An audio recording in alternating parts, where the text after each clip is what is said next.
के धनी की जय।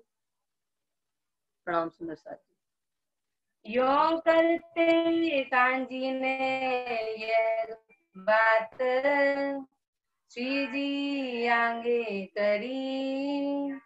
श्री जी ये सुन के दिल बीच धरी, दिल बीच धरी। जो जीवता ये रहत है कहूँ चर्चा के सुकन। प्रणाम सुंदर साथ जी। जो जीवता ये रहत है करूँ चर्चा के सुकन। सुंदर साथ जी, कल आप लोग ने प्रसंग सुना था, नौतनपुरी में श्री जी आप विराजमान हैं। मन में भावना उत्पन्न हो रही है कि सुंदर साथ को एकत्रित करके मेला उत्सव का आयोजन करूं। मेला उत्सव के माध्यम से ही तो सुंदर साथ एकत्रित होंगे, पर मन में सोच रहे हैं कि इनका कारण तो चाहिए कि किसके लिए मेला किया जाए। फिर उनको याद आया कि सदगुरु देवचंद्र जी महाराज को धाम चले अंतर ध्यान हुए 1 वर्ष हुआ, तो सदगुरु देवचंद्र जी का ही मेला किया जाए। और मेला की तैयारी करने के लिए कुछ सुंदर साथ जो परमधाम का सम्मान जान के उनको अपने साथ रख लिया था। बीच में हमने कल बताया था सुंदर साथ जी फुलबाई का किस प्रकार धाम गमन हुआ। अब ये अकेले हैं, इनका सारा पैसा भी बच रहा है दीवानगिरी का जो काम करते हैं। अब ये मेला की तैयारी करने के लिए कुछ सुंदर साथ को अपने पास रख लिया। उनको ये कहा कि सुंदर साथ के मेला में दिल खोल करके पैसा खर्च करना है और खर्च करने पीछे मुड़कर देखने की आवश्यकता नहीं है। सुंदर साथ प्रेम से सेवा कर रहे हैं। स्वामी जी ने कहा कि बिहारी जी महाराज जो धाम के धनी है उनको ऊंचे से ऊंचे वस्त्र प्रेम से बनाना है। नागजी भाई के हथियार और वस्त्राभूषण उनके भी बनाना है। तो सब तैयारियां होने लगी, सामग्री सब एकत्रित होने लगी और सब महाराज ठाकुर के घर में रखी जा रही। और कपड़ा मंगाया उत से, कल आप लोग ने ये प्रसंग सुना था, कपड़ा मंगाया उत से अर्थात राजघराने से रेशमी वस्त्र बिहारी जी महाराज के लिए मंगवाया गया। स्वामी जी ने सोचा कि मेरा पैसा निकल ही रहा है, जब हिसाब होगा तब कटवा देंगे। इस बात की चुगली वजीर के आगे गई। तो वजीर से कहा किसी ने शिकायत करते हुए, जो महाराज अपने गुरु का जो मेला कर रहे हैं वो सारी सामग्री राज दरबार से जा रही है। वजीर ने कुछ भी सोचा समझा नहीं, बगैर जांच पड़ताल के स्वामी जी को नजर कैद करके उनके घर में बैठा लिया। और ये इस बात से सुंदर साथ में खलबली भी मच गई कि बगैर कारण और बगैर जांच पड़ताल के स्वामी जी को हफ्सा में बैठना पड़ा। और इधर क्या हुआ, स्वामी जी को जब इन लोगों ने इस तरह से अनुचित व्यवहार किया तो पूर्ण ब्रह्म परमात्मा ने उनको भी कष्ट दिया। कुतुब खान ने संवत 1714 में जाम सत्ता के ऊपर चढ़ाई कर दिया। अब कुतुब खान से सुलह करने के लिए वहां का वजीर और जाम राजा अहमदाबाद गए, गुजरात गए। अब इधर 1 वर्ष स्वामी जी यहाँ रह रहे हैं। स्वामी जी विरह कर रहे हैं अफसा में बैठ करके, हे धनी मैं तो धर्म के कार्य पर लगा था, मेरे साथ ऐसा क्यों हुआ। मैं तो मेला के माध्यम से सुंदर साथ को एकत्रित कर उनको आत्मा की खुराक पहुंचाकर एक साथ परम धाम ले जाना चाहता था। मेरा कोई उद्देश्य नहीं था, मैं अपने नाम के लिए नहीं कर रहा था, मेरा कोई और प्रायोजन नहीं था। धनी मैं धर्म के कार्य में लगा हुआ था, मेरे साथ ऐसा क्यों किया। जब ऐसा अत्यधिक विरह जब किया तो सदगुरु ने स्वयं उनको दर्शन देकर के प्रत्यक्ष रूप में उनके हृदय में विराजमान हुए। सदगुरु कौन है, श्यामा जी के अवतार हैं। जब हृदय में विराजमान हो गए तो उनके स्वरूप की चर्चा में वाणी का अवतरण हुआ। तो सबसे पहले वाणी क्या उतरी, रास के अंदर ये पहला प्रकरण श्री ठकुरानी जी का श्रृंगार अखंड स्वरूप ने अस्थिर आकार शोभा कहूँ गणुए करी स्नेह।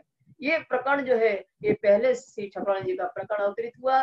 फिर दूसरा जो है श्री राजी महाराज का श्रृंगार का उतरा। फिर तीसरा श्यामा सुंदर साथ के श्रृंगार का उत्तरी वाणी अवतरित हुई। और फिर कुछ रास की रामते जिनके अंदर वैज की लीलाओं का वर्णन है रामते अवतरित हुई। और कुछ रास की रामते मेरता पहुंचने पर विवेकमय प्रकटीकरण कुछ रास की रामदों का वहां भी हुआ। दीव बंदर जाते हुए जल में बेदवाणी का अवतरण हुआ। कलश की 2 चौपाइयां ब्रज ये रास और प्रकाश और खटरुति विरह ईसक की वाणी जो खटरुति है वो भी हफ्सा में अवतरित हुई। और कलश की 2 चौपाइयां जो है वो भी हफ्सा में अवतरित हुई। और संपूर्ण कलश जो है सूरत में जब 1729 में श्री जी पधारे तब कलश वाणी का अवतरण हुआ। और फिर जागनी धर्म अभियान के द्वारा जब श्री जी आप जा रहे हैं तो किरंतन वेदांत पर आधारित है। वेदांतियों को जागृत करने के लिए वो स्थान स्थान पर जहाँ जैसी उपयुक्तता देखी वहां वहां कोई एक किरंतन वाणी अवतरित हो रही है, एक परमात्मा को पहचान कराने वाली वाणी। और इस तरह से सर्वदेशी है किरंतन। और सनंद वाणी जब श्री जी आप अनुपसेर पधारे, वहां सनंद वाणी का अवतरण हुआ जो कुरान का सार है। और वही अनूप शहर में ही रास प्रकाश गुजराती और कलश गुजराती, ये दोनों गुजराती में थे। प्रकाश और कलश, इन दोनों को रूपांतरित किया गया हिंदी भाषा में हिंदुस्तानी सुंदर साथ की सुविधा के लिए। और इसके बाद रामनगर जब श्री जी आप पहुंचे जागनी का कार्य करते हुए, तो परिक्रमा और श्रृंगार का मूल वहां से प्रारंभ हुआ था। और उसके बाद जो है पूर्व पद्मावती पहुंचने पर संपूर्ण परिक्रमा और श्रृंगार वाणी जो है संपूर्ण वहां अवतरित हुई बंगला जी दरबार में। और उसके बाद है सुंदर साथ जी उस बंगला जी दरबार पद्मावतीपुरी धाम में खुलासा, खिलवत, परिक्रमा, सागर, श्रृंगार, मार्फत सागर, सिंधी वाणी, ये सभी संपूर्ण वाणी पद्मावतीपुरी धाम में अवतरित हुई। और चित्रकूट में छोटा क्यामतनामा और बड़ा क्यामतनामा चित्रकूट में अवतरित हुआ है। इस तरह से सुंदर साथ जी संपूर्ण वाणी अवतरित हुई। फिर परिक्रमा ग्रंथ के वर्णन करते हुए कहते हैं, जेती परिक्रमा निधाम की सातों स्वरूप श्री राज तो सारे परिणामी ने वास्ते संयम के काज। तो सातों स्वरूप राजी महाराज के स्वरूप पर 7 प्रकार की शोभा का वर्णन कल हमने आपको विस्तार से बताया था कि सातों स्वरूप अखंड में वर्णन किए सिरले पर 2 रास 5 अरसाजिम वो दिया न श्री स्वरूपों के। तो इस तरह से 7 स्वरूपों का वर्णन राजी महाराज के 7 श्रृंगार की शोभा स्वरूप के ऊपर उसका वर्णन कल हमने विस्तार से आपको करके बताया था। फिर इस प्रकरण की लास्ट चौपाई थी ये हादी, मेहंदी और इमाम। हादी स्वरूप स्वामी श्री प्राणनाथ जी है हिदायत करने वाले, मेहंदी स्वरूप श्री राजी महाराज स्वामी श्री प्राणनाथ जी हैं और इमाम स्वरूप भी स्वामी श्री प्राणनाथ जी है। ये तीनों स्वरूप स्वामी श्री प्राणनाथ जी के हैं। और ये क्या है, ये है नूर ज्ञान अवतार। ये निजानंद संप्रदाय के नूर ज्ञान अवतार है। उनकी भी तक और कहूँ, अब उनका प्रसंग आगे और होने वाला है। तो अब ये वाणी जो है उतरी थी, तो हफ्सा में 1 वर्ष श्री जी को आपको रहना पड़ा। 1 वर्ष 1715 में ये समय पूरा हुआ। और वाणी को लेकर के और राजा जब आए वजीर, तब रानियों ने कहा कि इनके साथ ऐसा अन्याय क्यों किया है, इनको सिरोपाव दे करके इनको यहाँ से सम्मान सहित विदा करिए, ये अपने से दुखी न हो पाए। तब स्वामी जी वहां से जो वाणी अवतरित हुई थी उनको लेकर के बिहारी जी महाराज धाम के धनी है, उनके चरणों में गए। उन्होंने वाणी को देखा और उपस्थित सुंदर साथ ने भी देखा कि वाणी के रूप में श्री महाराज के ऊपर परमात्मा की कृपा हुई है। और सुंदर साथ समझ गए कि हम सुंदर साथ के हाथ जो है स्वामी महाराज ठाकुर के हाथ में थमा करके हमारी जागृति का दायित्व महाराज को ही सौंपा है, ये समझ गए सुंदर साथ। और खटरुति के वचन जब देखे मेरा बिहारी जी महाराज ने तो चौंके एकदम कि इनने तो विरह किया और बात बात में धनी को पा लेने का वादा किया है। जब ये धनी ले लेंगे तो फिर मेरी गादी में मेरे पास क्या बचेगा, फिर मुझे कौन मानेगा धाम का धनी। तो ऐसा भाव सोच करके उनने उस समय इस वाणी को प्रसार नहीं होने दिया। मेरा से कहा तुमने इतना विरह क्यों किया, मैं नौतनपुरी में ही बैठा था तुम्हारी नजर के समक्ष और तुमने मेरे जीते जी तुमने मेरा इतना विरह क्यों किया, क्योंकि ये विरह मेरे पर ही लागू होता है। तो इसका जवाब दो कि तुमने मेरे जीते जी। इस वाणी को रहने दो महाराज, हम जैसे चर्चा करते थे वैसी चर्चा करेंगे।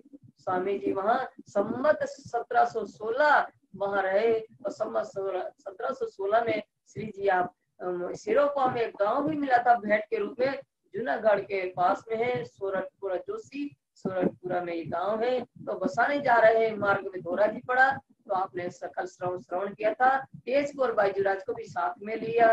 अब वहां से 1717 में जोशीपुरा में रहे और 1718 में श्री जी आप जूनागढ़ पहुंच गए। जूनागढ़ में सदगुरु देवचंद्र जी के जगाए हुए कांजी भाई वहां रहते हैं। तो कांजी भाई यहाँ रुके हैं, वहां चर्चा कर रहे हैं। कांजी भाई ध्यान से चर्चा सुन रहे हैं। और जूनागढ़ के अंदर प्रकांड विद्वान हरजी व्यास भी वहां रहते हैं। और हरजी व्यास के यहाँ कांजी भाई नौकरी करते हैं। जब हरजी व्यास जो है जब मरणासन स्थिति में पहुंच गए तो उनके घर के लोग दान वगैरह करवाने लगे।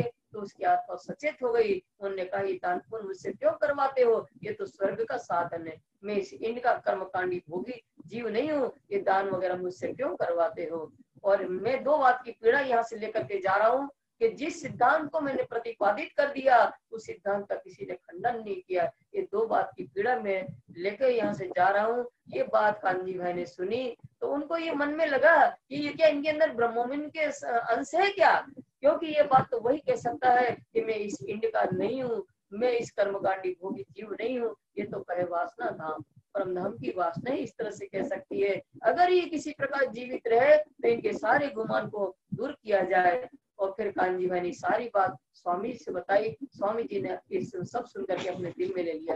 अब आज सुंदर साथ जी प्रसंग सुनेंगे कि स्वामी जी कहते हैं कि कांजी भाई ये किसी भी प्रकार के हरजी व्यास जीवित रहे तो फिर उनसे हम ज्ञान चर्चा करेंगे। सब सके भानो इनकी तुम साथ रहियो सयन, सब सके भानु इनकी तुम साथ रहियो मोमिन सयन। फिर कान्ही भाई इनके चर्चा करके इनके मन में जितने भी संदेह है ये सारे संदेह इनके दूर किए जाएंगे। और इनकी बात पे इस बातों के साक्षी रूप में कान्ही भाई तुम रहना। फिर एक ही बात को उठाया दूर हो गए गुमान, फिर यही बात को उठाया दूर हो गए गुमान। कौन सी बात कि कान्ही भाई किसी प्रकार जीवित रहे। इस बात को कान्ही भाई ने मन में ले लिया तो अब इनकी सेवा कान्ही भाई करेंगे। इनके ये जीवित रह जाए किसी तरह तो स्वामी जी से चर्चा करवा के इनके अंदर जो ज्ञान का गुमान है वो दूर किया जाए। सेवा लगा कांजी करने क्यों ये हो इन्हें पहचान, क्यों ये हो इन्हें पहचान। ऐसा सोच करके कान्जी भाई अब हरजी व्यास की सेवा करने लगे कि जीवित रहे तो इनको आत्मा परमात्मा की स्वरूप की पहचान हो पाए। नित्य तरकारी ला वही शोध के बागों से, अब ये नित्य प्रति सेवा कर रहे हैं कान्जी भाई तो कैसे कर रहे हैं, क्या नौकरी कर रहे हैं। और हरजी व्यास का बहुत बड़ा बागान है तो रोज प्रतिदिन कान्जी भाई क्या करते हैं उन बागों में जा करके ताजी ताजी हरी हरी सब्जी सोच सोच करके जो ताकतवर है जिसमें पौष्टिकता है ऐसी साग भाजी ला करके इनको खिलाते हैं। इनकी इस तरह से सेवा कर रहे हैं। तब राजी हो में कांजी पर कहो शाबाश में, कहो शाबाश में तब राजी हो गए कांजी पर। ऐसी सेवा जो कांजी भाई कर रहे हैं कि ताजी ताजी सब्जियां खिला रहे हैं, इनको पौष्टिक दे रहे हैं, सब्जियां खिला रहे हैं तो इससे इनका स्वास्थ्य सुधरने लगा। हरजी व्यास का स्वास्थ्य में सुधार होने लगा। तो उन्होंने कहा शाबाश कांजी तुम मेरी बहुत अच्छी सेवा कर रहे हो। मांग जो कछु मांगना तो मैं देऊं तुमको, हे कांजी भाई तुम्हारी इस सेवा से मैं बहुत प्रसन्न हूँ। तुम मांगो क्या चाहते हो, तुम जो भी मांगोगे मैं आपको अवश्य दूंगा। ते राजी मुझे बहुत किया इन सेवा के मोह, इन सेवा के मोह। हरजी व्यास कहते हैं कांजी भाई से तुमने ऐसी हरी हरी सब्जी खिला करके तुमने मेरी जो सेवा की है ना उससे मैं बहुत प्रसन्न हूँ।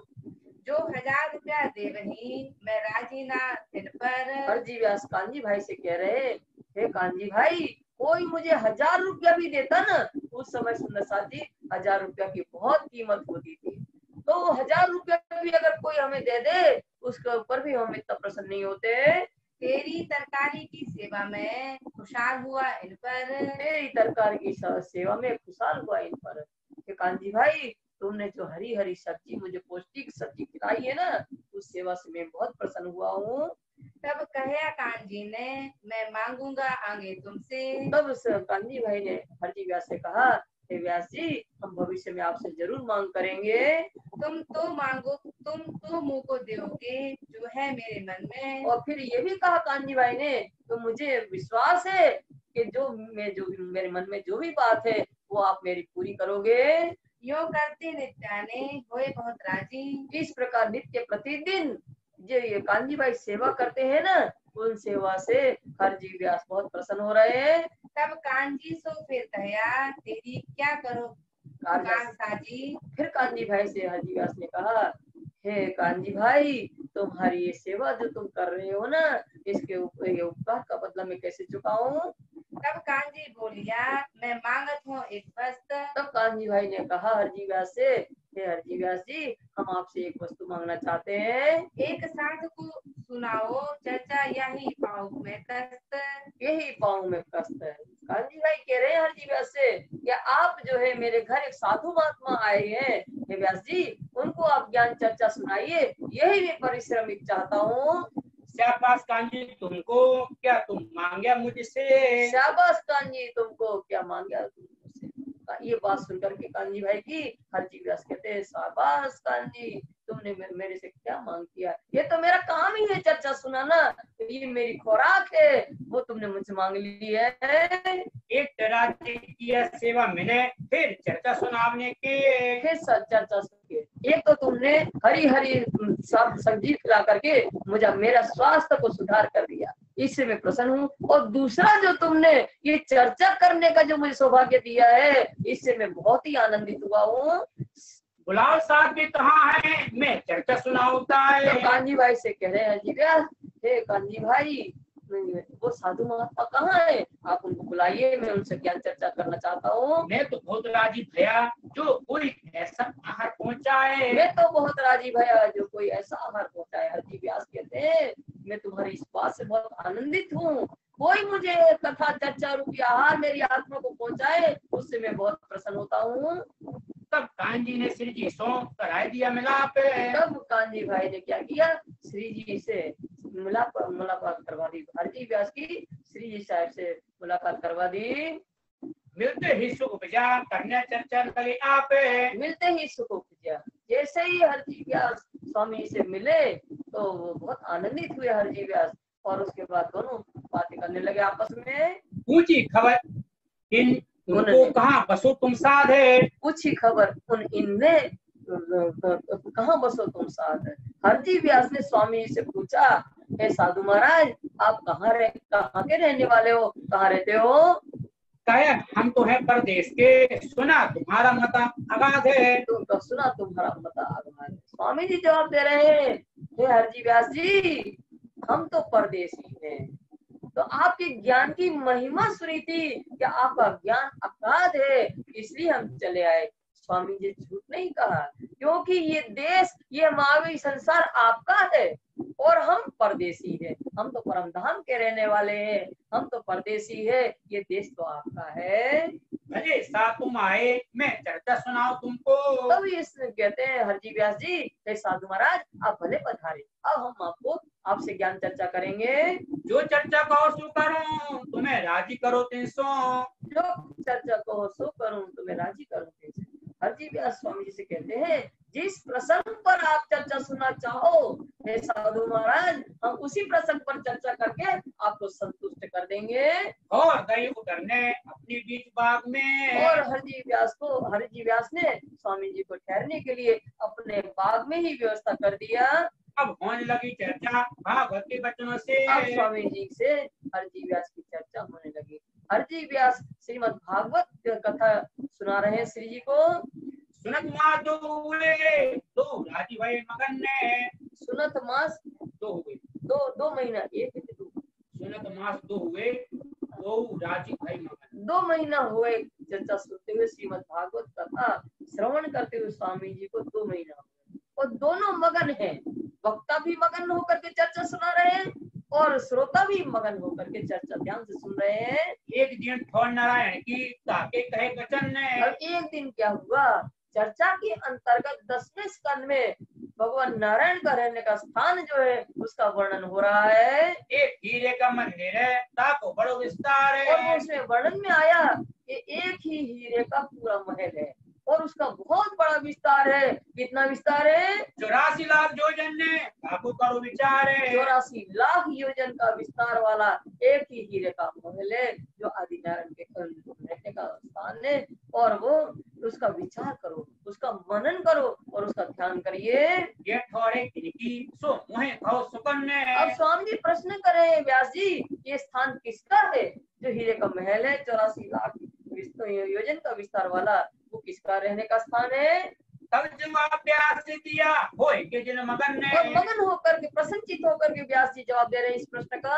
ये ठोर अक्षर की लिखा शास्त्रों में। शास्त्रों में ऐसा लिखा है कि ये अक्षर ब्रह्म के रहने का स्थान है। तब कदमों लाख फिर गया ये ठोर पाऊं तुमसे। ठोर पाऊं तुमसे। स्वामी जी ने हरजी व्यास के चरण पकड़ लिए और विनम्रता से कहा, हे हरजी व्यास जी, ये अक्षर ब्रह्म का रहने का स्थान है ना, वो इसके बारे में आप ही हमें बता सकते हैं। है ऊपर तले माह बाहर के है ब्रह्मांडीत है। के ऊपर तले बाहर के ऊपर है ब्रह्मांड से अतीत। स्वामी जी प्रश्न कर रहे हैं, हे व्यास जी, ये जो 14 लोक का ब्रह्मांड है ना, वो अक्षर ब्रह्म का जो रहने का स्थान, वो ब्रह्मांड के अंदर है कि बाहर है कि नीचे है कि ऊपर है, या ब्रह्मांड से कहीं परे है?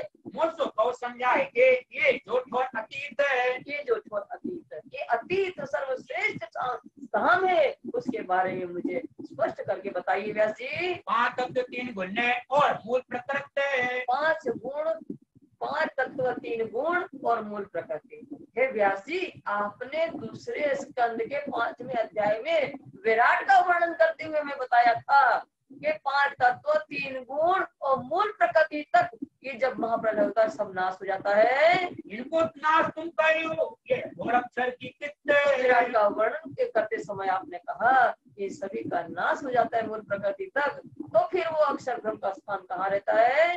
अंतर ना करो, ये बताओ तुम। हे व्यास जी, आप हमसे छिपाइए नहीं, अंतर मत करिए, आपसे हमसे इस बारे में कुछ भी नहीं छिपाइए, हमें आप बताने की कृपा करें। फिर विनती करें, सुने तुम्हारे मुख हम में, सुने तुम्हारे मुख हम। बार बार स्वामी जी विनती करते हुए कहते हैं नम्रता से, हे व्यास जी, हम आपके मुख से इसका वर्णन सुनना चाहते हैं, अक्षर ब्रह्म का स्थान कहाँ पर है? तब जवाब व्यास से दिया, ये और नारायण ने। व्यास जी ने स्वामी जी से कहा, नहीं नहीं, अक्षर ब्रह्म का नहीं, आदि नारायण के रहने का स्थान है। क्षीर सागर में रहते हैं, शास्त्रों में पहचान है। शास्त्रों में इनकी ऐसी पहचान लिखी है कि ये जो आदि नारायण है ना, इनका स्थान रहने का क्षीर सागर के अंदर है। तब श्री जी कहा, ये तो कहा मैंने इंड। तब स्वामी जी ने कहा कि ये तो इसी ब्रह्मांड के अंतर्गत आता है क्षीर सागर। ये महाप्रलय में ना रहे, बड़े त्रिगुण समेत ब्रह्मांड है। जब महाप्रलय होता है, आपने विराट में बताया है व्यास जी, जब महाप्रलय होता है ना, तो त्रिगुण सहित संपूर्ण ब्रह्मांड नष्ट हो जाता है, तो फिर ये क्षीर सागर कहाँ रहेगा? फिर विनती करें, हमसे ना करो अंतर रहे। और स्वामी जी बार बार विनती करते हुए कहते हैं, हे व्यास जी, हमसे अंतर न करें, हमसे कोई भी बात मत छिपाइए। हमें तुमने न कौन समझा भी, दिखावे पटंतर रहे। दिखावे पटंतर, हमें आप तुम बिना कौन समझा। हे व्यास जी, आपका ज्ञान अगाध है, तो आपके सिवा इस बारे में कौन समझाएगा? दिखाएगी पटंतर, अर्थात इन रहस्य को खोल करके स्पष्ट कौन करेगा? आपका ही ज्ञान अगाध है, आप ही कर सकते हो। तब व्यास झुक के कहा, मुझे धर तुम क्या? तो व्यास जी समझ गए, करके कहा, तुम मुझे क्या कहना चाहते हो? शास्त्रों में ऐसा लिखा, तो क्या जो उत्तर में इनका? तो शास्त्रों में ऐसा ही लिखा है जो हमने आपको बता दिया, अब इसके बारे में और हम क्या उत्तर दें तुम्हें? कहा कटुक वचनाचारों को इन्होंने ऐसे लिखे सुकन्ने, इन्होंने ऐसे लिखे सुकन्ने। व्यास जी ने कटु वचन कहे आचार्य को, उन मूर्ख आचार्य ने ऐसा ही लिखा है, तो फिर हम आपको इसके संबंध में आपको क्या बताएं? तो मैं क्या करूं, क्या निशा करूं मोमिन ने? तो हम यहाँ क्या कर सकते हैं? जो आचार्य ने लिखा वो तो हमने बता दिया। क्या निशा करूं? निशा माने संतुष्टि। आप जैसे मोमिन शुद्धात्माओं की क्या कह करके हम संतुष्टि करें? तब कान जी ने कहा, अच्छू अक्षरातीत की पूछो बात है। कान जी ने जैसे कहा स्वामी से, स्वामी जी अक्षरातीत के बारे में पूछिए। क्या जवाब करते हैं? सुने इनके मुख विख्यात है। क्या जवाब करते हैं? सुने इनके मुख विख्यात। कान जी भाई कहते हैं, देखिए अक्षराचार्य ने ये क्या जवाब देते हैं, इनके मुख से ही तो अक्षरातीत की व्याख्या अपन सुने। आया जो श्री जी को दिया धक्का कर हाथ, दिया धक्का कर हाथ। कान जी भाई की बात सुन करके स्वामी जी को आवेश आ गया, और स्वामी कान जी भाई को हाथ से दूर हटाते हुए कहा, क्या कहा? क्या इनको पूछे? क्या इनको थका अक्षर के साथ है? क्या पूछे इनको? क्या है इनमें, इनके अंदर क्या है? ये तो थका अक्षर के माए, क्षर के अंदर ही थक गए हैं, क्षर की इनको सुध नहीं है। ये तो थका अक्षर में सुध नहीं अक्षर रे। थका अक्षर में ही थक गया, अक्षर के बारे में अच्छे से पता नहीं है तो क्या अक्षर का जवाब देंगे ये? अक्षरातीत को तिनको ये क्या देवे उत्तर रहे? अक्षर की पहचान नहीं है इनको तो अक्षरातीत की क्या बारे में क्या बताएंगे ये? जब रीस करके कहा श्री जी ने सुकन ने, जब रीस करके रुष्ट होकर के स्वामी जी ने जोश में जब इस तरह के वचन कहे तब क्या हुआ? तब व्यास की सुध गई ये बात है संयम ने। तब व्यास की सुध गई ये बात संयम ने। व्यास जी की सुध बुध अपना आप भूल गए और ये अक्षरातीत की बात तो ब्रह्म में ही कर सकते हैं। तब श्री जी ने कहा सुनो व्यास वचन ने, स्वामी जी ने कहा हे व्यास जी तो हमारी बात सुनो, जो मैं आया तुम पे सुनने चर्चा के सुकन ने, और तुम्हारे पास जो हमारे 2 महीना तक चर्चा सुनते रहे ना तो इसलिए आए थे। तुम वचन अंत समय है तुम थे, तुमने अंत समय जब तुम्हारी स्थिति मरणासन व्यक्ति जैसी हो गई थी और घर वाले तुमसे दान पुण्य करवा रहे थे तो तुमने कहा था मैं ऐसा स्वर्ग जाने वाला मैं जीव नहीं हूँ। उस समय तुमने कहा था ऐसा और 2 बात की मैं दाज लेकर के जा रहा हूँ तो तुम्हारे गुमान को दूर करने के लिए कानजी भाई को मैंने तुम्हारी सेवा करने के लिए भेज दिया था। मैं नहीं इनका क्या दान करूं मैं? तो तुमने उस समय कहा था अंत समय में कि मैं इस इंड का इस नश्वर शरीर संसार का भुक्त भोगी कर्मकांडी जीव नहीं हूँ, मुझसे क्यों दान पुण्य करके स्वर्ग का साधन करवाते हो? और जाबू में आ गई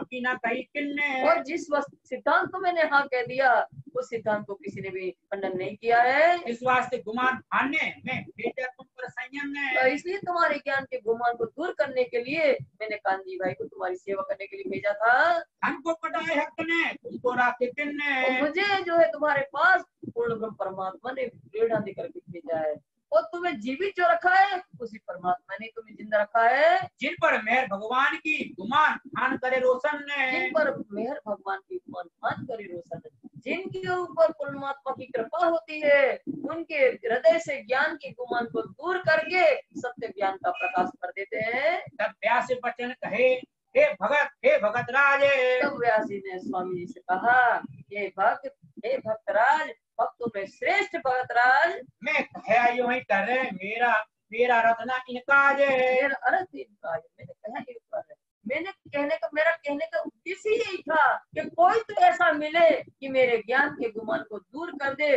और मेरे हृदय में सत्य ज्ञान का प्रकाश कर दे। कई कूलर लगे दरखत को बहुत बेशुमार है, कई कूलर लगे दरखत को बहुत बेशुमार है। व्यास जी कह रहे स्वामी जी से कि कूलर का जो वृक्ष लगा होता है उस वृक्ष में अनेकों कूलर के फल लगे होते हैं, जीवन एक है एक दूसरे न जानन हारे, और उस एक फल में अनेक जीव रहते हैं पर उस एक फल के जीव दूसरे फल के जीव को नहीं जानते हैं। मैं जीव उन कूलर का नहीं मेरा और कूलर है, नहीं मेरा और कूलर है। व्यास जी कहते स्वामी जी से मैं भी उस कूलर के जीव के समान हूँ, सीमित ज्ञान रखने वाला हूँ। ये ज्ञान का अथाह सागर भरा है, उस अथाह ज्ञान के सागर में मैं डुबकी नहीं लगा पाया, मैं मंडूक बन करके ही रह गया। आगे पंडित में सब जीते हारा न कहूँ सरभर ने, हारा न कहूँ सरभर। स्वामी से कह रहे हैं व्यास जी के स्वामी जी इतनी तो बात जरूर है कि आगे मेरे संपर्क में आने वाले जितने भी विद्वान हैं उनसे किसी से मैं पराजित नहीं हुआ, सबसे मैं जीत हूँ। मेरे सामने बराबरी में आए सबसे मैं जीत गया हूँ।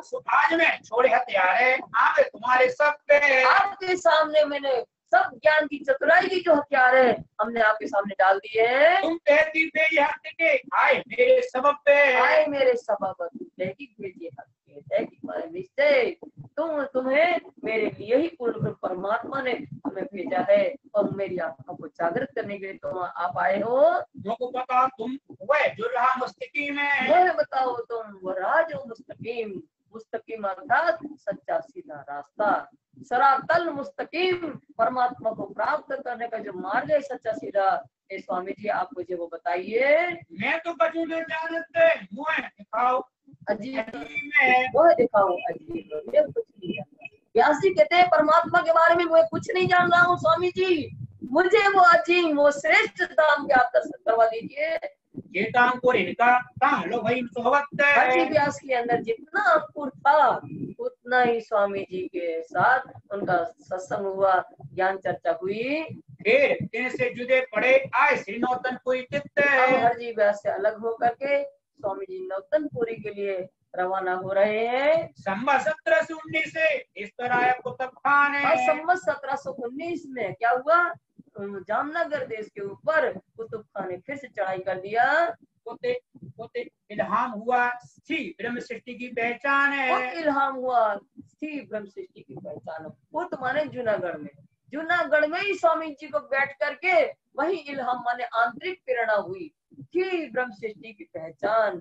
उनको सुंदर साहब की पहचान तो थी ब्रह्म सृष्टि स्वरूप कि नौतनपुरी में जो सुंदर साहब रह रहे हैं, अगर कुतुब खां की चढ़ाई हुई तो उनके सैनिकों के द्वारा मोमनों को कष्ट दिया जाएगा।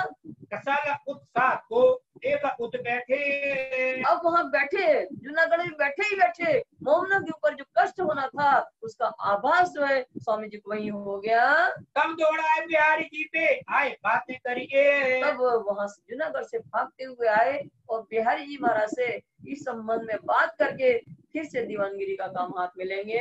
फिर 20 जाम सत्ता की लई दीवानगिरी सब पे। और संवत 1720 में फिर से जाम राजा की दीवानगिरी का काम इन्हें संभाल लिया। सारा कसाला सिर पर ले खींच लिया तब पे। सारा कसाला सिर पर खींच लिया तब। कौन सा कसाला, किस का कसाला लिया? एक तो सुंदर साहब के सिर पर आने वाला कष्ट स्वामी जी ने अपने ऊपर ले लिया।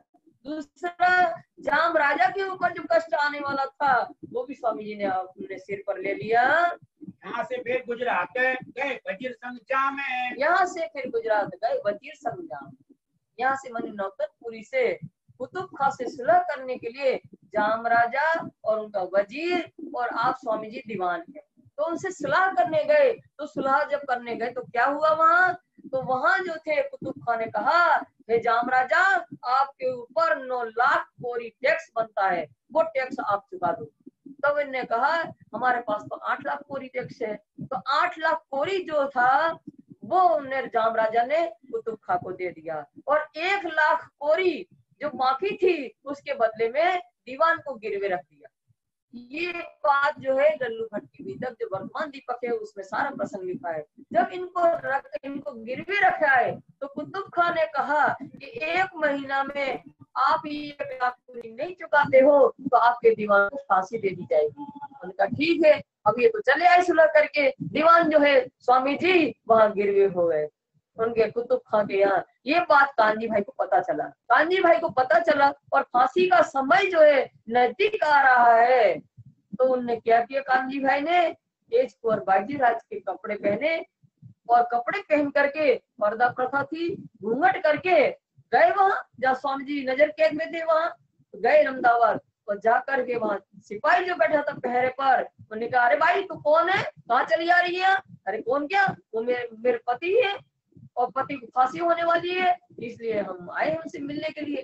तो सिपाही ने उनको जाने दिया तो अंदर जा करके स्वामी जी से कानजी भाई कह रहे हैं कि स्वामी जी आप बाजी राज के कपड़े पहन करके बाहर निकलिए, कानजी तो बहुत मिल जाएंगे, स्वामी जी आप नहीं मिलोगे। स्वामी जी नहीं मान रहे हैं।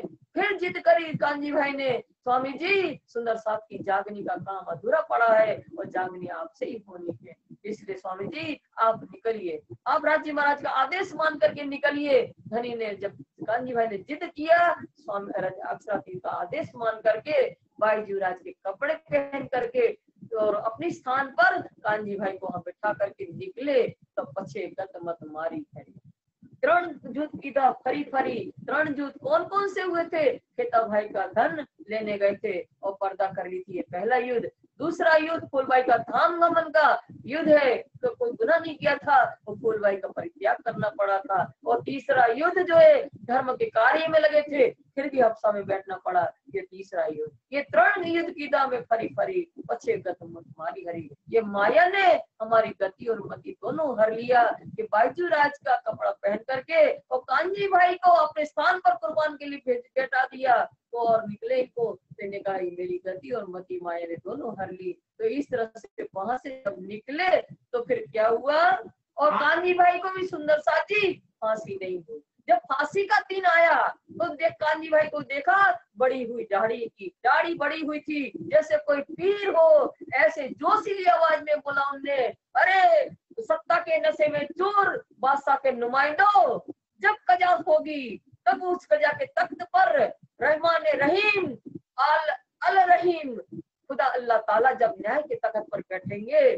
तब तुम उनको क्या जवाब दोगे? और तब उस समय जब न्याय होगा तो तुम्हें दोजख की आग में बार बार तपाया जाएगा, और जब कजा होगी तो खुदा तुम्हारा न्याय करेंगे और तुम्हें दोजख की आग में सहनी पड़ेगी। तो इस तरह से जोशी वाले ने कहा तो वो जल्लाद और वहाँ के जो काजी वगैरह थे पत्थर कांपने लगे। तो इनको उन्होंने कहा ये तो कोई खुदा का पीर, इसलिए इनको सम्मान कांजी भाई को वहां से रवाना किया सम्मान सहित। तो जो धर्म की रक्षा करता है सुंदर साथी, धर्म उसी की रक्षा करता है। कांजी भाई भी वहां से निकल आए। कहाँ से माया छोड़ के लिया मोमिनों का सिर काम है। अब कहाँ से माया छोड़ दी, माया को अच्छी तरह देख लिया, ये नगद मत मारी कर। अब माया को स्वामी जी ने हमेशा के लिए छोड़ दिया। अब मायावी संसार का काम अपने हाथ में नहीं लेंगे स्वामी जी। अब लिया मोमनों का सिर काम, मोमनों की जागनी करने का कार्य अपने पर सिर धारण कर लिया। आए दीप गुजरात से श्री राज भाई भारत, आए दीप गुजरात से श्री राज भाई भारत। राजी महाराज अब माया से निवृत्त हो गए और गुजरात से चल करके दीव बंदर आए। दीव बंदर क्यों आए कि दीव, दमन और गोवा ये स्टेट दूसरा है। ये स्टेट किसका है? पुर्तगाल का शासन है यहाँ, इसलिए वो गुजरात स्टेट को छोड़ा, क्योंकि वहाँ राजा की नजर बचा के आए थे कुतुब खान की, तो अब इसलिए वहां नहीं रह सकते थे उस प्रांत में, तो दूसरे स्टेट में आ गए। दीव, दमन और गोवा पुर्तगाल का शासन है, तो स्वामी जी वहां चल करके गुजरात से और यहाँ आ गए दीव बंदर में। माया पूरी दिखाए के नजर करीब तरफ हक, नजर करीब तरफ हक है, इसलिए दिखाई माया। पूर्ण ब्रह्म परमात्मा ने स्वामी जी को पूर्ण रूप से माया दिखा दिया, और फिर इन्होंने क्या किया? माया देख करके अपना ध्यान पूरा परमात्मा की तरफ लगा लिया। श्री मोहम्मद ब्रह्म सृष्टि को माया में फेल की तही। श्री मोहम्मद ईश्वर स्वामी लालदास जी कहते हैं सुंदर साथ जी, ये मायावी संसार में ब्रह्मंगनाओं की लीला का वर्णन हुआ है। अब आगे की कहो ये जो प्रीतक भाई है। अब आगे जो होना है उसका वृतांत अगले प्रकरण में दीप बंदर का प्रसंग आएगा। उसके पहले सुंदर साथ जी जो 3 सृष्टि कही है वेदों में और कतेबों में, उसका प्रसंग आ रहा है। ये जो 3 सृष्टि कही वेद ने, तीनों कही फिरकान है। 3 सृष्टि कही वेद ने और तीनों कही फिरकान। सुंदर साथ जी मानव सृष्टि को 3 वर्गों में वर्गीकरण किया गया है। तो 3 सृष्टि वेद में कौन सी है? जीव, ईश्वरी और ब्रह्म, ये 3 वेदों में कहा गया।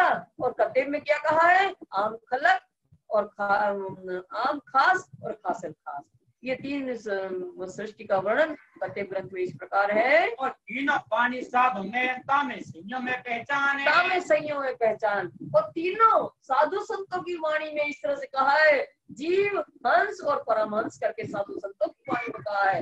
इन तीनों सृष्टियों को पहचानने की क्षमता किसके अंदर है? मोमिन ही पहचान सकते हैं, उनकी रहनी को देख करके कि ये जीव सृष्टि है, ये ईश्वरी सृष्टि है, ये ब्रह्म सृष्टि है। इनको पहचानने की क्षमता जो है ये ब्रह्म सृष्टि के अंदर ही है। एक जीव ईश्वरी ब्रह्म की मुकाम है। एक जीव सृष्टि, दूसरी ईश्वरी सृष्टि और ब्रह्म सृष्टि, इनके रहने के जो स्थान है वो अलग अलग है। तो कौन कौन है? आम खास खासल खास कहे बीच निज धाम है। कहे बीच निज धाम। आम मने आम खलक, जिनको जीव सृष्टि करके कहा गया है, इनके रहने का स्थान वैकुंठ है, जिसको पुराण में मलकुत कहा है।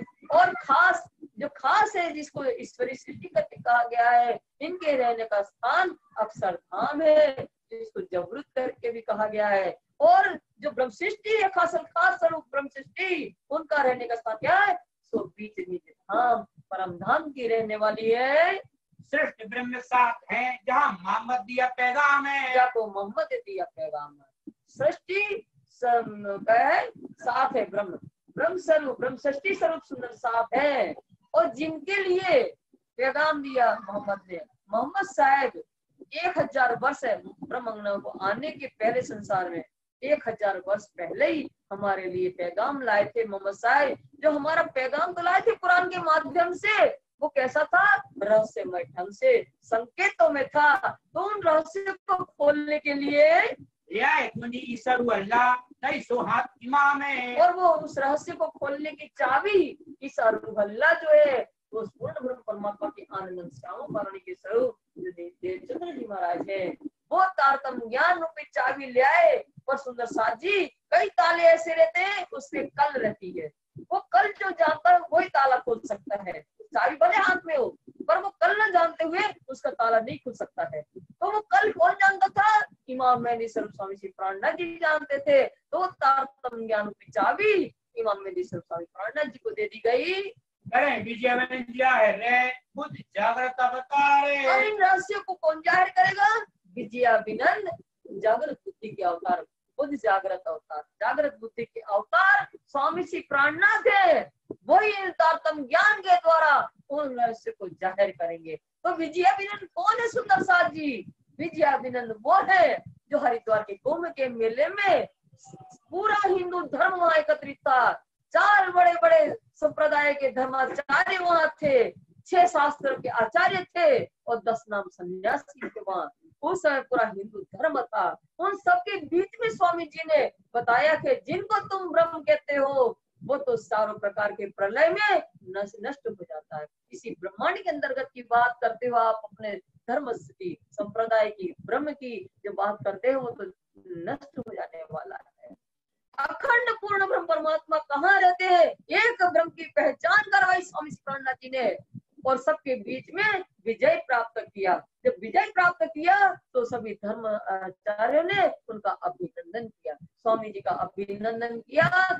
तो उस दिन क्या कहलाए? विजया अभिनंद, जागृत बुद्धि के अवतार हैं ये स्वामी श्री प्राणनाथ जी विजया अभिनंद है। कलंक किया संसार है, कलंक में निष्कलंक करे अखंड किया संसार। कलंक किसको लगा था सुंदर साथ जी? जो इनने दूर किया। तो किसने किया दूर? मोहम्मद प्राणनाथ जागृत बुद्धि के अवतार है। वो कलंक में निष्कलंक किया। तो कलंक क्या था सुंदर साथ जी? तो धर्म रूपी घोड़ा है। धर्म रूपी घोड़ा के 4 पैर 4 वेद है। 3 वेद का ज्ञान संसार में था, इसलिए वेद व्यासी क्या कहलाते हैं? वेदात्रयी कहलाते हैं। वेद व्यास ने वेदों की रचना की है तो वेद व्यास क्या है? वेदात्रयी कहलाते हैं। चौथा वेद जो है वो अथर्वण वेद क्या ज्ञान संसार में नहीं था, इसलिए धर्म रूपी जो घोड़ा था 3 पैर पर खड़ा था, 3 वेद के आधार पर 3 पैर पर खड़ा था। और चौथा पैर जो अथर्वण वेद का ज्ञान न होने के कारण चौथा पैर जो था ऐसा उठा हुआ था। तो स्वामी श्री प्राणनाथ जी जो बुद्ध जागृत के अवतार है, जागृत बुद्धि के अवतार कौन? बुद्ध जो 23वां अवतार बुद्ध अवतार कौन है? सद्गुरु देवचंद्र जी महाराज। जब वो बुद्ध अपना जागृत बुद्ध का ज्ञान न करके कल्कि अवतार जो स्वामी श्री प्राणनाथ जी है उनके अंदर जब विराजमान हुए तो बुद्ध और तारतम्य एक साथ हुए तो क्या हुआ? वो बुद्ध निष्कलंक हो गई। और जो घोड़ा जो था धर्म रूपी उसको कलंक लगा था। और अथर्वण वेद के भेद भी तारतम्य और जागृत बुद्धि के द्वारा उन रहस्य को स्पष्ट कर दिए। अथर्वण वेद के अंदर क्या है सुंदर साथ जी? कुरान के रहस्य भरे हुए। उस रहस्य को कोई खोल नहीं सकता था। वो रहस्य कौन खोलेगा? खुदा खुद आएगा तब इन रहस्य को खोलेगा। स्वयं परमात्मा आए 23वां 24वां अवतार जो विजयाभिनंद बुद्ध निष्कलंक अवतार के नाम से जाहिर हुए। उन्होंने क्या किया? वो चौथे वेद का ज्ञान को स्पष्ट करते हुए जो चारों पैर पर घोड़ा स्थिर खड़ा हो गया, धर्म चारों पैर पर खड़ा हो गया, उसके ऊपर स्वयं बुद्ध अवतार जो है जागृत बुद्धि के अवतार स्वामी प्राणनाथ जी उस पर तारतम्य रूपी करणवार लेकर के सवार हो गए उसके ऊपर। और सवार होकर के उस ब्रह्म ज्ञान और तारतम्य ज्ञान रूपी तलवार से क्या किया? कलयुग की बुद्धि का हनन कर दिया और एक ब्रह्म की पहचान करवा दी। जागृत बुद्ध का ज्ञान सारे संसार में हो गया। तो उस बुद्ध जागृत बुद्ध के ज्ञान और तारतम्य ज्ञान को पा करके सारे संसार को क्या होना है? अखंड। ये संसार सारे संसार को अखंड होना है। एक साहेब वेद में सब इनकी लिखी मजकूर है, सब इनकी लिखी मजकूर है। एक साहेब वेद कते वेदों में कहा ब्रह्म एको द्वितीयो नास्ति, प्रत्येक ग्रंथ में कहा कुल अल्लाह। कोई एक सर्ववाद की बात कहता है प्रत्येक ग्रंथ भी, तौहीद का कलमे की बात कहता है प्रत्येक ग्रंथ भी, और वेद भी कहते हैं ब्रह्म एक है। वो सारी हकीकत वेदों में कते में लिखी है। परमात्मा की पहचान जो रब्बे आलमीन है। हिंदू का परमात्मा अलग नहीं हो सकता, मुस्लिम का परमात्मा अलग नहीं हो सकता। वो एक कौन है? रब्बे आलमीन है। सारी हकीकत उसमें लिखी हुई है। जो शायद ने हुक्म में जाहिर किया नूर है, जाहिर किया नूर। शाहिदी नेक हुक्म है, वो शाहिदी माने साक्षियां वेदों में और कत्ते में ये परमात्मा की पहचान की लिखी है, पर कौन ने खोली? नेक हुक्म है। हुक्म उस पूर्ण परमात्मा के हुक्म से स्वामी श्री प्राणनाथ जी ने उन वेदों में और कतेबों में एक ब्रह्म की आने की जो बात लिखी थी वो ने नूर जाहिर कर दिया, उस ज्ञान को जाहिर कर दिया। तो कैसे किया?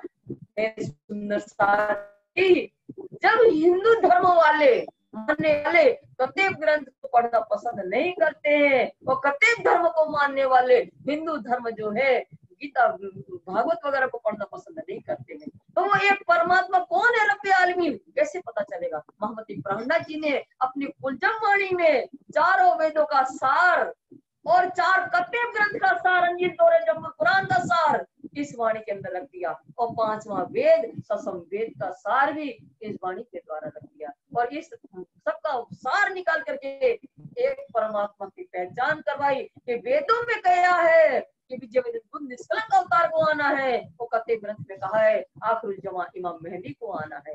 उस एक ब्रह्म की पहचान स्वामी श्री प्राणनाथ जी ने उसका नूर ज्ञानमय नूर को जाहिर कर दिया। हक भेजा मोमिनों पर पैगंबर जो आखिरी है, हक पूर्ण ब्रह्म परमात्मा ने आखिरी पैगंबर मोमिनों के लिए भेजा। आखिरी पैगंबर कौन है? सुंदर साथ जी, पैगंबर किसको कहते हैं? जो परमात्मा का संदेश लाने वाला होता है उसको पैगंबर कहा जाता है। तो आखिरी पैगंबर कौन है? महामती स्वामी श्री प्राणनाथ जी हकी स्वरूप जो है वो आखिरी पैगंबर है, जो परमात्मा का ज्ञान स्वयं खुदा आए और खुदा ने क्या किया? वो पूर्ण ब्रह्म परमात्मा कहाँ रहते हैं उनका धाम का वर्णन किया, उस पूर्ण ब्रह्म परमात्मा का स्वरूप कैसा है उसका वर्णन किया। नक्शे सीख लो का वर्णन सागर और श्रृंगार ग्रंथ के अंदर वर्णन किया गया, परिक्रमा घर में ग्रंथ में रहने का पूरा वर्णन किया गया। तो स्वयं धनी आए और उन्होंने ये आखिरी पैगंबर, इसके बाद कोई पैगंबर आने वाला नहीं है संसार में, और ब्रह्म की पहचान करवा दी। सो लिखी हकीकत कुरान में धरी है, सो लिखी हकीकत कुरान में सृष्टि दिल धरी। ये सारी हकीकत कुरान में संकेतों में लिखी थी कि रूह अल्लाह आएंगे और 2 जामे धारण करेंगे और 120 वर्ष तक लीला करेंगे, 4थे दिन की लीला, 5वें दिन की लीला, 6ठे दिन की लीला। ये सारी हकीकत कुरान में लिखी हुई है। तो इन हकीकत को कुरान हमारे लिए संदेश आया है, इनको कौन करेगा है दिल में? मोमिनों ने अपनी समझ करके उनको हृदय में धारण किया। उन्होंने आंगुल लिया दिल में आवे रूह बीच इंसान है, उन्होंने आंगुल लिया दिल में आवे रूह बीच इंसान है। उन्होंने किन्ने? मोहम्मद साहब जो हमारे लिए संदेश लाए थे कुरान के माध्यम से, और बसरी मोहम्मद ने मन में पहले ही लिया था कि जिनके लिए मैं पैगाम लेकर के जा रहा हूँ वो ब्रह्म मोमिन इंसानों के स्वरूप में ही आएंगे संसार में। ये खेल के वास्ते जाने इनको आवे ईमान है, जाने इनको आवे ईमान। ये खेल जो मायावी संसार किसके लिए रचा गया? इन मोमिनों के लिए ही तो रचा है। और ये कुरान में हम संदेश लाए हैं उनके लिए, इन संदेश में इनको ईमान आएगा इनके प्रति। मोहम्मद हक के नूर से भाई दुनिया मोहम्मद के नूर है, मोहम्मद हक के नूर से भाई दुनिया मोहम्मद के नूर है। कौन मोहम्मद? मलकी मोहम्मद। मलकी मोहम्मद जो है हक के नूर से है। श्यामा जी किसके नूर से? राज्य के नूरी स्वरूप श्यामा जी है। श्यामा राज्य महाराज के नूर से ही तो श्यामा महारानी का प्रकरण है। तो हक कौन? पहले मलक जो है हकी मोहम्मद के नूर से मलकी मोहम्मद हुए, और मलकी मोहम्मद के नूर से ये संसार श्यामा जी के नूर से ही सारा संसार बना हुआ है। चाहे कायम किनको करे ईमान पक्का मजबूर है, चाहे कायम किनको करे ईमान पक्का मजबूर है। चाहे कायम कौन? हकी मोहम्मद। हकी मोहम्मद स्वामी श्री प्राणनाथ जी चाहे जिसको कायम करे, किनको कायम करे? पक्का मजकूर। पक्का मजकूर, पक्का माने अखंड परम धाम का, मजकूर माने चर्चा करके, अखंड परम धाम की चर्चा करके और परमात्मा के प्रति विश्वास ला करके हकी मोहम्मद क्या करेंगे? चाहे जिसको कायम करेंगे।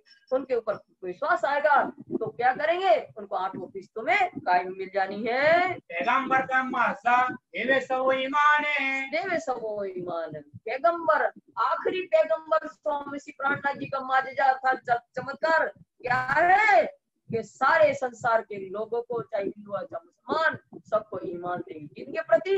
एक परमात्मा के प्रति प्रति उनके अंदर विश्वास उत्पन्न करेंगे। एक दिन दुनी कर ये जहर सातों निशान है। एक दिन दुनी कर ये सातों निशान जाहिर है। कुरान में लिखा है कि 7 निशान जो है क़यामत के बड़े बड़े, वो जब जाहिर हो जाएंगे तो हम समझेंगे इमाम मेहदी आ गए हैं। ये क़यामत के समय वो ना, तो एक सारे संसार में एक दिन एक धर्म की स्थापना होनी है। तो ये जो हिंदू के हिसाब से हरिद्वार के अंदर विद्याविनय बुद्ध निष्कलंक अवतार तो जाहिर हो गए। अब कतेब ग्रंथ के अनुसार कि आखिरुल जमा इमाम मेहदी को आना है, कैसे आएंगे?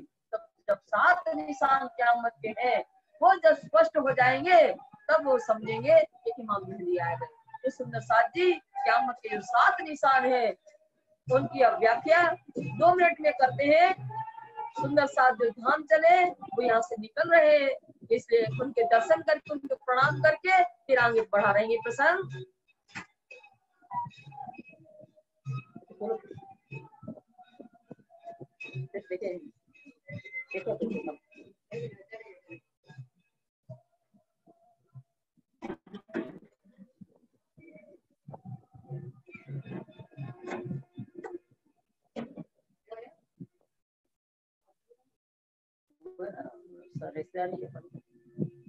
सुंदर साथ जी वो क़यामत के 7 निशान जब जाहिर होंगे, कुरान में लिखा है तो इमाम मेहदी को आना है। हिंदू ग्रंथ के द्वारा विद्याविनय बुद्ध निष्कलंक अवतार 1735 में जाहिर हो गए। अब कतेब ग्रंथ के अनुसार आखिरुल जमा इमाम मेहदी को जाहिर होना है, कब होंगे? जब क़यामत के 7 निशान जाहिर हो जाएंगे। कुरान में उन 7 निशानों का वर्णन लिखा है। कौन कौन से 7 निशान है? तो एक दज्जाल का निशान, दूसरा है दाब्तुल अर्ज का निशान, तीसरा है आजुज माजुज का निशान, चौथा है सूर्य मगरब से सूर्य का उदय होना, और 5वां है ईसा रूहल्लाह को आना, छठा है इमाम मेहदी को आना, और 7वां है असराफिल सूर फूकेगा। ये 7 निशान कुरान के अंदर लिखे हैं और इन 7 निशानों का वर्णन स्वामी जी ने वाणी के अंदर मार्फत सागर में स्पष्ट करते हुए बताया है कि ये 7 निशान क्या है। तो 7 निशानों की व्याख्या इस प्रकार है सुंदर साथ जी कि पहला निशान दज्जाल का, तो वाणी में मार्फत सागर में लिखा है गधा बड़ा दज्जाल का, ऊंचा अलग आसमान, पानी 7 दरियाओं का, पहुंचा नहीं लग रहा। तो ये गधा क्या है? विराट का स्वरूप गधा है। इतना बड़ा गधा है कि उसकी रांग तक 7 दरिया का पानी, अर्थात नीचे जो हमारे 7 पाताल है, अतल वितल सुतल तलातल महातल रसातल और पाताल, ये 7 पाताल का जल जो है वो विराट पुरुष के जो है गधा जिसको स्वरूप कहा गया उनके रांग तक आया है। और इसके ऊपर पातशाही किसकी है? अजाजिल की है।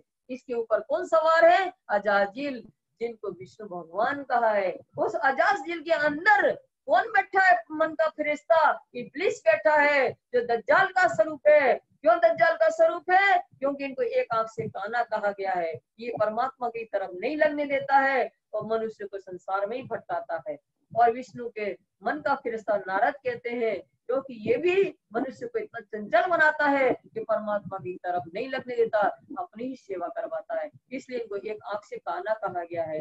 तो इस तरह से दज्जाल का निशान है जो बस सारे संसार के लोगों को माया में भ्रमित करके रखता है, परमात्मा को नहीं लगने देता है, इसलिए इनकी एक आंख कानी है। दूसरा जो है दाब्तुल अर्ज का निशान, सुंदर साथ जी दाब्तुल अर्ज का निशान क्या है कि कुरान में लिखा है ऐसा कोई जानवर होगा दाब्तुल अर्ज नाम का, जिसका मुख तो इंसान का जैसा होगा, उसमें ईमान नहीं रहेगा और पूरा शरीर पशुव्रत होगा, पशु जैसा शरीर होगा, शेर छाती की होगी और पीठ गीदड़ की होगी, आंख सुअर की होगी, हाथी के कान होंगे, पहाड़ी बेल के सींग होंगे, गर्दन मुर्ग की होगी। ऐसे ही मनुष्य ऐसा जानवर होगा, ऐसा कुरान में लिखा है। तब हम समझेंगे ऐसा जानवर जब आएगा तो हम समझेंगे कि इमाम मेहदी जाहिर हो गए, क़यामत का समय नजदीक आ गया है। स्वामी जी ने अर्थ करते हुए कहा, स्पष्ट करते हुए कहा इस प्रसंग को, हे मुसलमान भाइयों, ऐसा कोई जानवर होने वाला नहीं है। मनुष्य की प्रवृत्ति ही जानवरों जैसी है, वही उनका मुख तो इंसान जैसा है पर उसके अंदर ईमान नहीं है। उसके पहाड़ी बेल के सींग है, क्योंकि पहाड़ी बेल के सींग क्यों कहा कि पहाड़ी बेल क्या करता है कि कुछ कोई लड़ने को नहीं मिले तो माटी के टीले में ही अपने सींग मारता रहता है। वही प्रवृत्ति मनुष्य की है, बगैर वजह के वो लड़ता फिरता है। ये पहाड़ी पेड़ के सींग। दूसरा सुअर की आंख। सुअर की आंख क्या होती है? कितने भी भोजन वगैरह रख दो उनके सामने, पर उसकी दृष्टि क्या हो जाएगी? भ्रष्टा में जाएगी, भ्रष्टा में जाती है। ऐसी ही प्रवृत्ति मनुष्य की है। नाच गाना सिनेमा वगैरह में पूरी रात बैठा रहता है, पर उसकी नींद नहीं आती। अगर मंदिर में जाना हो, चर्चा सुनना हो, 1 घंटा भी चर्चा सुनना मुश्किल पड़ता है, नींद आ जाती है। ये सुअर की आंख है कि वो मंदिर वगैरह जाने में टाइम नहीं है और नाटक सिनेमा में अपना समय व्यतीत करता है। ये सुअर की आंख है। और हाथी के कान क्या होता है कि हाथी को कोई गाली दो ना तो पागल हो जाता है, इसलिए उसके दोनों तरफ खट्टा लटकते रहते हैं। ऐसे ही मनुष्य की प्रवृत्ति है। कोई उसकी तारीफ करे, हाँ फिर उसने क्या कहा था और क्या कहा था, ऐसा ध्यान से सुनेगा। अगर कोई ने कहा वो तुम्हारे लिए ऐसा कह रहा था, बुराई कर रहा था, अच्छा उसने ऐसा कहा, मिलने दो कल, फिर बताते हैं। तो इस तरह से मनुष्य की प्रवृत्ति है। और गर्दन मूर्ख की कहा, मूर्ख जब दाना चुगता है ना तो गर्दन नहीं झुकाता, वो इस तरह से चुगता है, ऐसा चुगता है। तो ऐसे ही मनुष्य की प्रवृत्ति होगी कि मनुष्य के अंदर अहंकार होगा, बगैर मफत का अहंकार होगा, कोई बात ही नहीं होगी, अहंकार के कारण पर सिर नहीं झुकाता है। ऐसी मनुष्य की प्रवृत्ति होगी। शेर की छाती कहा, शेर की छाती क्यों? शेर की छाती में दया नहीं होती है। मनुष्य की प्रवृत्ति भी वैसी होती है कि उनके हृदय में दया नहीं होगी। डॉक्टर के पास जाओ, चाहे गरीब हो या कोई, पहले फीस रखो, उसके बाद ही आपका ऑपरेशन होगा। बनिया के पास पूरा पैसा दो तब आपको अनाज पानी मिलेगा। तो इस तरह से दया नहीं है हृदय में, चाहे गरीब हो कोई भी हो, पर इस तरह से मनुष्य की प्रवृत्ति होगी। और पीठ गिदड़ की पीठ इतनी कमजोर होती है सुंदर साथ जी कि थोड़ी सी डंडी मारो तो टूट जाती है। ऐसे ही पीठ गिदड़ की मनुष्य की प्रवृत्ति, क्योंकि धर्म का बोझा नहीं ढो पाएंगे। गीदड़ की पीठ क्या है? धर्म का बोझा नहीं। अगर मनुष्य के पास चंदा लेने जाओ धर्म के लिए तो कहेंगे हम 4 भाई हैं, मिल करके बात करके फिर आपको चंदा देंगे। अगर कोई और प्रसंग आ जाए उनके घर में, शादी ब्याह का, अपने बच्चों का शादी ब्याह करना होता है, तो भाइयों से पूछने की आवश्यकता नहीं होती है। तो बड़े भाई ने शादी ऐसी की है अपने बच्चों की, हम उससे बढ़ के करेंगे। फिर ऐसे एक से दूसरे कंपटीशन में करते, पैसा खर्च करते, उसमें उनको पूछने की आवश्यकता नहीं होती है। इस तरह से धर्म का बोझ जो है वो नहीं सह पाएगा। ये सारे गुण जो है ये मनुष्य की प्रवृत्ति है। ये ऐसा कोई जानवर दातुल अर्ज की प्रवृत्ति मनुष्य के अंदर है। स्वामी जी ने इस तरह से बताया। तीसरा है मगरब से सूर्य का उदय होना। मगरब माने पश्चिम दिशा से सूर्य उदय हुआ, कुरान में लिखा है, पर वो क्या होगा? अंधेरा होगा, उसके अंदर रोशनी नहीं होगी, ऐसा होगा। स्वामी जी ने उसको स्पष्ट करते हुए कहा, हे मुसलमान भाइयों, मगरब माने पश्चिम से कोई भी सूर्य उदय होने वाला नहीं है। वो जाहिरी सूर्य की राह देख रहे हैं, ऐसा जाहिरी सूर्य कोई उदय होने वाला नहीं है कि जिसके अंदर रोशनी न हो। वो सूर्य तो उदय हो चुका, कुरान का ज्ञान पश्चिम में आ गया अरब देश में, पर उसकी रोशनी को तुम नहीं देख सके। सोर्स सराबा गुलबा में वो रोशनी को ढक दिया, और उसका ज्ञान जो है, उसकी रोशनी कहाँ आई? हिंदुस्तान में आ गई। तो ये मगरब का सूर्य उदय होना है। और चौथा है आजूज और माजूज का निशान। चौथा निशान आजूज और माजूज। कुरान में लिखा है कि आजूज और माजूज नाम के 2 चूहे होंगे।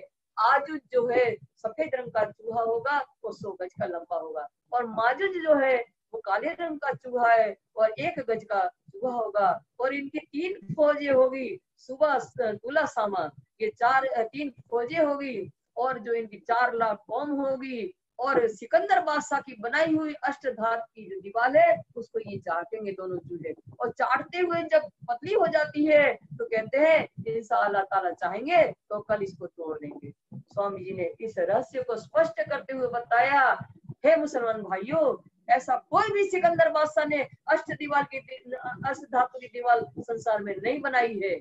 वो सिकंदर बादशाह वो परमात्मा है जिसने मनुष्य का तन बनाया है। और मनुष्य का तन जो है 8 धातुओं से बना है। 8 धातु कौन? तो मांस, मज्जा, मैदा, अस्थि, त्वचा और रक्त, अस्थि, इस तरह से 7 धातु से ये जो है अष्ट धातु से इस मनुष्य का शरीर बना है।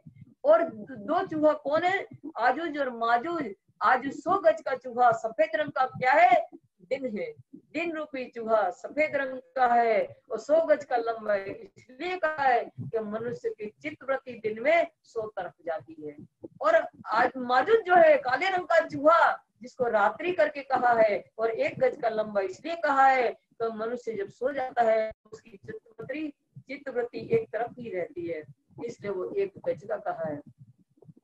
तुला ताबा सावा 3 फौज है। तुला क्या है सवेरे, सावा क्या है दोपहर, और सावा माने शाम को। ये 3 इसकी फौज है। 4 लाख कौम, मनुष्य 4 लाख बार श्वास लेता है। और आया सिकंदर बादशाह की जो अष्टधार की दीवार, ये मनुष्य का तन है। ये दोनों रात और दिन इनकी आयु को चाटते हैं, और जब रात्रि को थक करके सो जाता है तो कहते हैं दीवार पतली हो गई है, और इंसान ताला परमात्मा ने चाहा तो कल इसको तोड़ देंगे। ये है आजुज माजुज का निशान जो कुरान में इस तरह से लिखा है। और सुंदर साथ जी 5वां निशान है, ईसा रूहल्ला आएंगे। ईसा रूहल्ला आएंगे तो क्या लाएंगे, इल्म लुदन्नी लाएंगे।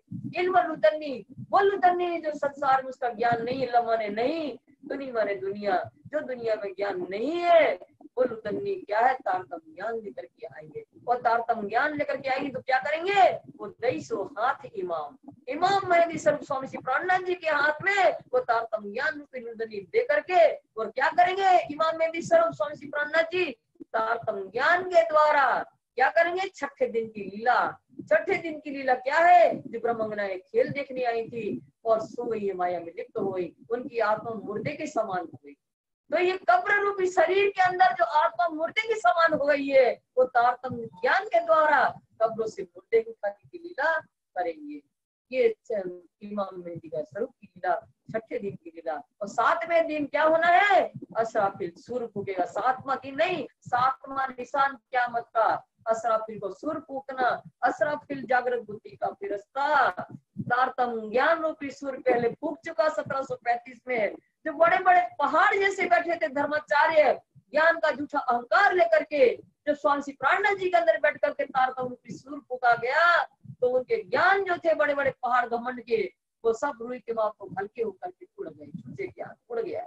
और दूसरा सुर फूका जाना है, असराफिल कुबड़ी पीट करके दम साधे और खड़ा है, वो खुदा की राह देख रहा है, परमात्मा की जो आदेश दे तो दूसरा सुर फूका।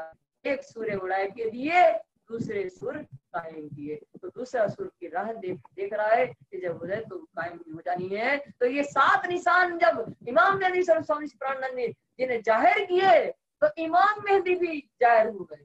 तो सारे संसार में एक दुनी एक दिन, एक सारे दुनिया माने एक संसार में एक दिन एक धर्म की स्थापना स्वामी श्री प्राणनाथ जी ने की। जो विजय को आना है उनकी पहचान करवाई, और इमाम मेहदी सब की भी पहचान करवा दिया। रूह अल्लाह की आवसी बोलने पक्का तो आ रहे हैं, रूह अल्लाह की आवसी बोलने पक्का तो आ रहे। कुरान में लिखा है रूह अल्लाह आएंगे, वो क्या करेंगे, बक्का अखंड परम धाम के द्वार खोलेंगे। कैसे खोलेंगे, तारतम ज्ञान के द्वारा। तारतम ज्ञान के द्वारा वो परम धाम के दरवाजा खोलने के लिए रूह अल्लाह श्यामा महारानी आएंगी। अंत सदी 10वीं के सब होए बारी कार गुजार, सब होए बारी कार गुजार। कब आएंगे रूह अल्लाह, 10वीं सदी के अंत में। 10वीं सदी के अंत कब है, जब 10वीं सदी पूर्ण होने में 9.25 वर्ष बाकी रह जाएंगे तो रूह अल्लाह आएंगे। और 12वीं सदी कार गुजार, 12वीं सदी तक क्या होना है, ब्रह्मंगना की जागने का कार्य पूर्ण होना है। 10 ईसा 11 इमाम, 12वीं सदी फजर तमाम, ज्ञान का सुबेरा हो जाना है। मिलावा रूहन का कहे गाजी मिसल सोए, मिलावा रूहन का कहा गाजी मिसल सोए। मिलावा रूहन का, मिलावा माने समूह, रूह माने ब्रह्मंगनाओं का जो समूह है, उसको कुरान में क्या कहा है, गाजियो मिसल सोए। गाजी माने धर्म पर निछावर होने वाला जो समूह है वो ब्रह्मंगनाएं है। वो भी खिदमत खाना चाहिए पहुंचावो सब होए, वो का जाहिर होवे सागर, वो होवे खिलवत खाना जाहिर। किसके द्वारा, वो गाजी मिसल गाजी है जो ब्रह्मंगनाएं धर्म पर निछावर होने वाली, उनके द्वारा ही खिलवत खाना जाहिर होना। वो संसार में खेल देखने आई खिलवत खाना से। खिलवत खाना क्या है, परम धाम की वो एकांत स्थली, वो मूल मिलावा है, वहाँ की रहने वाली है, जहाँ प्रियतम और प्रियतमा रहती है। वहाँ की बात जो है, वहाँ की सारी जानकारी खिलवत खाना जाहिर करके ब्रह्मंगनाओं ने तब अखंड परम धाम की पहचान हो जाएगी। ईश्वरी सृष्टि फिरस्ते सो पहुंचे नूर मकान है। ईश्वरी सृष्टि कौन है, फिरस्ते हैं। ईश्वरी सृष्टि वेदों में कहा और कुरान में फिरस्ते करके कहा है। वो कहाँ की है, अक्षरधाम की रहने वाली है, तो वो खेल दे करके अक्षरधाम नूर मकान में पहुंच जाएंगी। और श्रेष्ठ जीव आम जो पावे आटो फिस के निदान है। और सृष्टि आम खलक करके कहा गया है जीव सृष्टि को कुरान के अंदर। वो आम खलक जो जीव सृष्टि है उनको अपनी करने के अनुसार 8 भिस्तों में कायमी मिलेगी। सुंदर साथ जी, वो 8 भिस्तों का वर्णन खुलासा ग्रंथ में स्पष्ट करके बताया है स्वामी जी ने कि वो 8 भिस्ते कौन है। तो अक्षर ब्रह्म के 4 अंतःकरण है सुंदर साथ जी। ये सिर का भाग जो है सत स्वरूप, जिनको मन का स्वरूप भी कहते हैं। हृदय का स्वरूप केवल ब्रह्म है, जिनको बुद्धि का स्वरूप कहते हैं। ये पेट का भाग सबलिक ब्रह्म है, और जिस सबलिक ब्रह्म है, और पैर का भाग अव्याकृत है। सबलिक ब्रह्म चित्त का स्वरूप है, अव्याकृत ब्रह्म अहंकार का स्वरूप है, जो पैर का भाग है। इन चारों अंतरकरण के अंतर्गत 8 भिस्तों का वर्णन है। तो सत स्वरूप जो है सिर का भाग अक्षर ब्रह्म के, इस सत स्वरूप के अंदर 2 भिस्ते हैं। 1 नंबर की भिस्त सत स्वरूप के निर्मल चेतन में जिन तनों में बैठ करके ब्रह्म सृष्टि खेल देख रही है, उन तनों को 1 नंबर की भिस्त में कायम मिलनी है। वो जो जीव है ब्रह्म सृष्टि, वो तो खेल देख करके परम धाम जाएंगी। और जो जीव है जिन तन पे बैठी है, वो जीवों को जिस तरह से मेराज का जीव है, जिस तरह से लालदास जी का है, तो ये सारे कहाँ जाएंगे? 1 नंबर की भिस्त सत्य स्वरूप के निर्मल चेतन में। और परात्म वो कहाँ जाएंगे? खेल देकर ब्रह्म सृष्टि अपने घर में जाएंगे। और दूसरे नंबर की सत्य स्वरूप के महाकारण में जिन तनों में बैठ कर ईश्वरी सृष्टि खेल देख रही है, वो तन जो है दूसरे नंबर की भिस्त जो सत्स्वरूप के महाकारण में है, वहाँ वो है दूसरे ईश्वरी सृष्टि अपने घर जाएंगे। और तीसरे नंबर की जो भिस्त है मोहम्मदी भिस्त, वो सबलिक के अंदर सबलिक के निर्मल चेतन में तीसरे नंबर की भिस्त मोहम्मदी भिस्त है। सबलिक के महाकारण में चौथे नंबर की भिस्त रास की है। सबलिक के कारण में 5वें नंबर की भिस्त ब्रज की है। और 3 भिस्त जो है अव्याकृत के अंदर है। अव्याकृत के महाकारण में मलकुती भिस्त 6ठे नंबर की है। और 7वें नंबर की जो भिस्त है पैगंबरी भिस्त, वो अव्याकृत के कारण में है। और अव्याकृत के स्थूल में आम खलक की भिस्त है, जो सारे संसार के जीवों को मुक्ति मिल रही है। ये 8 प्रकार की भिस्त है। वो खुलासा में वर्णन है सुंदर साथ जी कि 4 भिस्त बन चुकी है, तो 4 भिस्त नहीं बनने वाली है। तो 4 भिस्त कौन कौन सी बन गई है? तो एक ब्रज की भिस्त बन गई, एक रास की भिस्त बन गई, एक मोहम्मदी भिस्त बन गई, और चौथी मलकुती भिस्त बन गई। और 4 भिस्त जो नहीं होने बाकी है, वो जिन तनों में बैठ करके ब्रह्म सृष्टि खेल देख रही है, वो अभी बननी बाकी 1 नंबर की। और जिन तनों में बैठ करके ईश्वरी सृष्टि खेल देखने वाली है, देख रही है, वो दूसरे नंबर की भिस्त बननी बाकी है। और पैगंबरी भिस्त जो अव्याकृत के कारण में वो बननी बाकी है। और अव्याकृत के स्थूल में जो आम खलक की भिस्त है, उनको बनना बाकी है। ये 4 भिस्त अभी बनना बाकी है। ये 8 प्रकार का भिस्तों का वर्णन अभी बताया आपको। मोमिन अरसाजीम के बैठे खेल देख सकते हैं। और मोमिन ब्रह्मांगना है जो अरसाजीम की रहने वाली है परमधाम की, वो परमधाम में अपने धनी के चरणों में बैठ करके ये मायावी संसार का खेल देख रही है। मायने कुल जाहिर किए, यही वक्त क़यामत है। यही वक्त क़यामत है। मायने कुल जाहिर किए, इनने स्वामी श्री प्रार्थना की। वेद और कतेब में जो हमारी साक्षियां लिखी थी एक ब्रह्म को आने की, 3 सृष्टि की पहचान वेदों में कतबों में भी लिखी थी, वो सारे मायने को रहस्य को खोल करके स्वामी श्री प्राणनाथ ने जाहिर किया। कब? वक्त रोज क़यामत है। इसी को अध्यात्म जागृति का समय बताया गया है। यही शायद हजूर की कहाँ देर नहीं लगा रहे। यही हजूर शायद हजूर की कहाँ देर नहीं लगा रहे। शायद कौन सा समय जब हम संसार में खेल देखने आए थे, वो खेल देख करके वहां ऊपर परमधाम वापस जाएंगे, तो वहां समय एक जरा मात्र भी समय में परिवर्तन नहीं रहा हुआ, वही समय है। और हम खेल देख करके जाएंगे तो वही समय रहेगा। 4 घड़ी दिन पिछला ये जाने परवर्तक। और जब संसार में खेल देखने आए थे सुंदर साथ जी, तो परमधाम में 4 घड़ी दिन पिछला बाकी था, अर्थात 4:30 बजे का समय है। और उस समय हम आए थे तो ब्रज का खेल देख लिया, रास का देख लिया, और जागनी की लीला भी देख करके हम जब परमधाम जाएंगे वही 4:30 बजे का समय ही होगा। तो ये रहस्य जो है, इस समय का जो रहस्य है कौन जाने वाला है? परवरदिगार पूर्ण परमात्मा ही इस रहस्य को जानने वाले हैं। ये जाने परवरदिगार है। ये जाने हाँ, ये परवरदिगार ही इस रहस्य को जानता है। श्री मोहम्मद कहे मोमनो ये देवरा तीनों काया तुम श्री है। मोहम्मद दास ही कहते हैं सुंदर साथ जी, ये तीनों सृष्टि का वर्गीकरण करके आपको बता दिया गया है। कहूँ आगे और मजल की जो दिखाया खेल हुक्म में। जो दिखाया खेल हुक्म। अब आगे मजल जिस प्रकार धर्म अभियान में स्वामी जी आप जाएंगे, वो धर्म अभियान की जो लीला है वो हुक्म हक के हुक्म से पूर्ण परमात्मा की आज्ञा से सुंदर साथ जी कल आपको बताया जाएगा। जो दिखाया खेल हुक्म में, जो दिखाया खेल हुक्म में, श्री मोहम्मद कहे मोमिनो श्री मोहम्मद कहे मोमिनो, ये देवरा तीनों काया तुम है।